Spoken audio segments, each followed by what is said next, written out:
1940వ సంవత్సరం నుంచి 2050 సంవత్సరం వరకు ఉన్నటువంటి పంచాంగాలన్నిటినీ కూడా తిరగేసి అసలు పుష్యమాసము పౌర్ణమి తిథి ఏ ఏ సందర్భంలో వచ్చింది, దాని విశిష్టత ఏంటని తెలియచేసుకుంటే, ఎందుకంటే ఈసారి భోగి పౌర్ణమి కలిసి వచ్చింది, ఆ రోజు సోమవారం అయింది.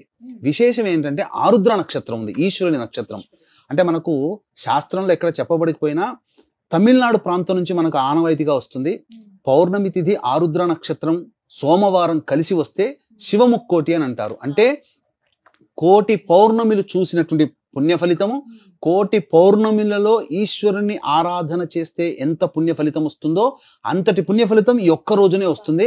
అందున మన అదృష్టం ప్రకారము 1940 నుంచి 2050వ సంవత్సరం వరకు చూస్తే ఈ ఒకే ఒక్క రోజు వచ్చిందమ్మా.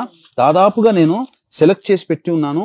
పౌర్ణమి తిథి మండే వచ్చిన సందర్భాలు 18 ఉన్నాయి పుష్యమాసంలో, కానీ ఆరుద్ర నక్షత్రంతో వచ్చినవి 2. అది ఎప్పుడు 91లో వచ్చింది, కానీ రాత్రిపూట పౌర్ణమి లేదు. తర్వాత 98లో వచ్చింది, అది కూడా ఉదయం 7:42 వరకే ఉంది ఆరుద్ర నక్షత్రం, రాత్రి 10:40 వరకు ఉంది, అంటే పూర్తి రాత్రి పౌర్ణమి లేదు.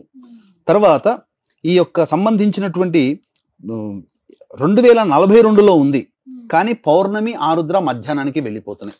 అంటే పౌర్ణమి రాత్రి పూర్తిగా, ఆరుద్ర నక్షత్రం 12:20 మధ్యాహ్నాన్నిగా, సోమవారముగా, పుష్యమాసముగా ఉన్నది ఈ 110 సంవత్సరాల్లో ఈ ఒక్కరోజు మాత్రమే.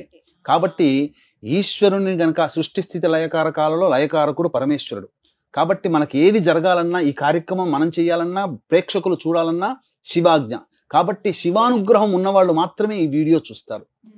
కాబట్టి ఈ రోజున